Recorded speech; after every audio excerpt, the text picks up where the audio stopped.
بسم اللہ الرحمن الرحیم۔ السلام علیکم ورحمۃ اللہ وبرکاتہ۔ عزیز طلبہ، میں امید کرتا ہوں سب خیر عافیت سے ہوں گے۔ ہم اپنے سلسلہ درس کو آگے بڑھاتے ہیں، جیسا کہ ہم نے شروع کیا ہوا تھا نظریہ پاکستان، جو پہلا چیپٹر تھا، پہلا باب ہم نے شروع کیا ہوا تھا۔ تو آج کا ہمارا جو موضوع ہے وہ ہے نظریہ پاکستان اور قائد اعظم،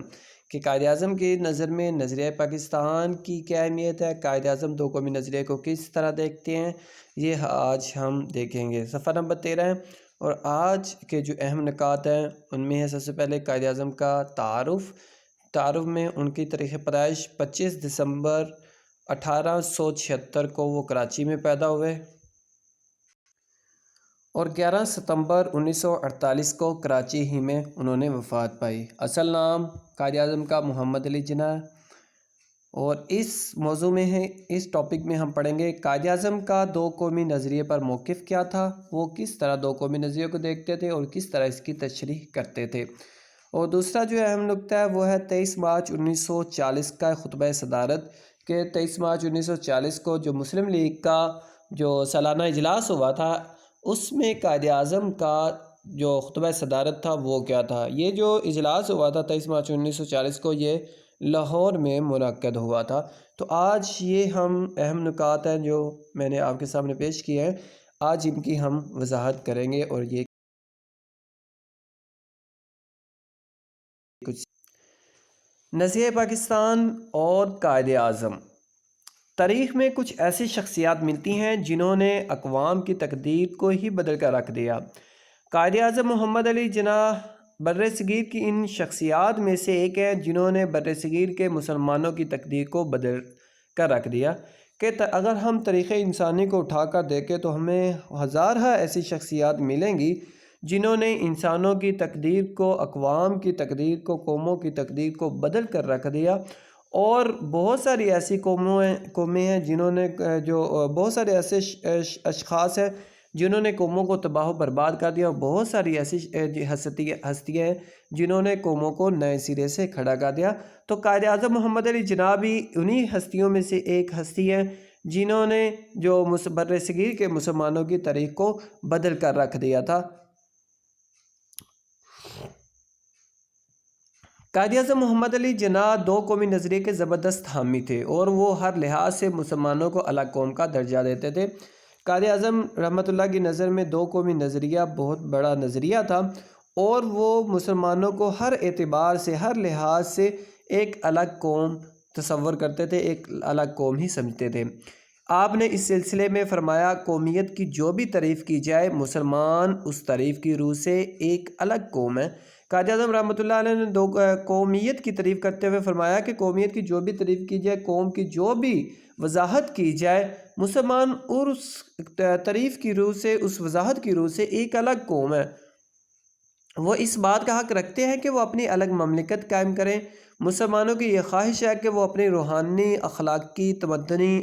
اقتصادی، معاشرتی اور سیاسی زندگی کی مکمل نشو و نما کریں، اور اس مقصد کے لیے جو طریقہ اپنانا چاہیں وہ اپنائیں۔ تو قائد اعظم رحمۃ اللہ علیہ نے مسلمانوں کی قومیت کی تعریف کرنے کے بعد فرمایا کہ وہ مسلمان اس بات کا حق رکھتے ہیں، چونکہ وہ ایک الگ قوم ہے تو اس لیے ان کو اس بات کا حق حاصل ہے کہ وہ اپنی الگ مملکت قائم کریں، جہاں پر وہ اپنے مذہب کے مطابق، اپنی خواہشات کے مطابق، اپنے روحانی، اخلاقی، تمدنی، اقتصادی اور معاشرتی اور سیاسی زندگی کی مکمل نشو و نما کر سکیں، کہ جس طرح وہ چاہیں اپنی زندگی کو اسی اعتبار سے صرف کریں۔ اس لیے مسلمانوں کو مکمل آزادی حاصل ہے، اور مسلمانوں کو اس حوالے سے مکمل حق حاصل ہے، اور اس مقصد کے لیے وہ جس طرح چاہیں اپنی جو زندگی گزارنے کا جو بھی طریقہ اختیار کریں، ان کو اس حوالے سے کسی قسم کی روک ٹوک نہیں ہونی چاہیے۔ قرارداد لاہور 23 مارچ 1940 کو پیش ہوئی، جس میں آپ نے خطبہ صدارت دیتے ہوئے فرمایا، یہ مسلم لیگ کا سالانہ اجلاس تھا جو 23 مارچ 1940 کو لاہور میں منعقد ہوا تھا۔ تو اس میں قائد اعظم محمد علی جناح کو جو صدر کے طور پر تعین، جو قائد اعظم محمد علی جناح نے اس اجلاس میں خطبہ صدارت دیا، یعنی کہ اس کے منتظم اعلیٰ تھے، اس کے انتظام کرنے والے تھے۔ ہندو اور مسلمان دو علیحدہ مذاہب سے تعلق رکھتے ہیں۔ اس خطبے کے موقع پر قائد اعظم نے فرمایا اس اجلاس کے موقع پر کہ مسلمان اور ہندو دو الگ مذاہب سے تعلق رکھتے ہیں، ان کے مذہب بالکل الگ ہے، ان کے عقائد ان کے جو بالکل مختلف عقائد پر قائم ہیں اور مختلف نظریات کی عکاسی کرتے ہیں۔ تو قائد اعظم رحمۃ اللہ نے فرمایا کہ مسلمان اور ہندو دو الگ الگ مذاہب پر قائم ہیں جن کے نظریات جو کم ایک دوسرے سے مختلف نہیں ہیں بلکہ کلی طور پر مکمل طور پر ان کے نظریات ان کے عقائد ایک دوسرے سے مختلف ہیں، اور ان کے جو نظریات ہیں وہ بھی مختلف جو نظریات کی عکاسی کرتے ہیں۔ دونوں اقوام کے ہیروز، رسمیہ کہانیاں اور واقعات ایک دوسرے سے مختلف ہیں۔ دونوں قوموں کے جو ہیروز ہیں وہ مختلف ہیں، جیسا کہ مسلمانوں کے ہیروز صحابہ کرام، نبی کریم صلی اللہ علیہ وسلم کی ذات مبارکہ، اور اس کے علاوہ جو مسلمان فاتحین ہیں وہ مسلمانوں کے جو ہیروز ہیں، اور اسی طرح ہندوؤں کے ہیروز جو ہیں وہ مسلمانوں کے ہیروز نہیں ہیں، اور جو مسلمانوں کے ہیروز ہیں وہ ہندوؤں کے ہیروز نہیں ہیں، اور ان کی جو بہادری کی کہانیاں ہیں ہندوؤں کی الگ ہیں، مسلمانوں کی الگ ہیں، اور ان کی جو واقعات ہیں وہ بھی ایک دوسرے سے قدرے مختلف ہیں، زندگی گزارنے کے طور طریقے بالکل مختلف ہیں، اس لیے یہ دونوں اقوام بھی ایک جیسی نہیں ہیں، یہ بھی ایک دوسرے سے مختلف ہیں۔ لہٰذا دونوں قوموں کو ایک لڑی میں پرونے کا مقصد برصغیر کی تباہی ہے، کیونکہ یہ برابری کی سطح پر نہیں بلکہ اقلیت اور اکثریت کے روپ میں موجود ہے۔ تو قائد اعظم رحمۃ اللہ نے فرمایا کہ اگر جو انگریز چاہتے ہیں کہ مسلمانوں اور ہندوؤں کو ایک ہی جگہ پر اکٹھا رکھا جائے، ایک ہی ملک میں ان کو رکھا جائے، تو گویا کہ یہ برصغیر کی تباہی کا سبب بن سکتی ہے، کیونکہ یہاں پر دونوں جو قومیں ہیں وہ برابری کی سطح پر نہیں ہیں، ایک جیسی نہیں ہیں، بلکہ ایک قوم جو ہے وہ زیادہ اور دوسری قوم کم ہے۔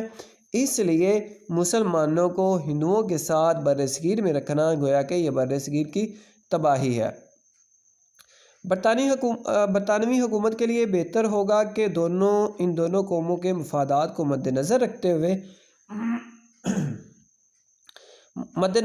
ہوئے برصغیر کی تقسیم کا اعلان کرے، جو کہ تاریخی اور مذہبی لحاظ سے ہر ایک صحیح قدم ہوگا۔ تو قائد اعظم رحمۃ اللہ نے کہا کہ انگریز حکومت کے لیے، برطانوی حکومت کے لیے یہ جو بہتر ہوگا کہ دونوں قوموں کے مفادات کو مد نظر رکھتے ہوئے، سامنے رکھتے ہوئے دونوں قوموں کے لیے الگ الگ مملکت کا فیصلہ کریں، دونوں قوموں کو الگ الگ ملکوں میں تقسیم کر دیں اور برصغیر کو تقسیم کر دیا جائے۔ اگر اس فیصلے کو ہم دیکھیں تو وہ تاریخی اعتبار سے بھی یہ بہتر ہے، کیونکہ تاریخ میں ہمیں بہت سارے ایسے واقعات نظر آتے ہیں جس میں جو خوشی کے ٹکڑوں کو، ملکوں کو تقسیم کیا گیا، اور مذہبی اعتبار سے بھی اگر ہم دیکھیں تو مذہبی اعتبار سے بھی یہ بالکل ٹھیک ہے کہ کوئی بھی مذہب اس بات کی سے منع نہیں کرتا، لہٰذا انگریز حکومت کو چاہیے کہ جو برصغیر کو مسلمانوں اور ہندوؤں کے درمیان تقسیم کر دیں۔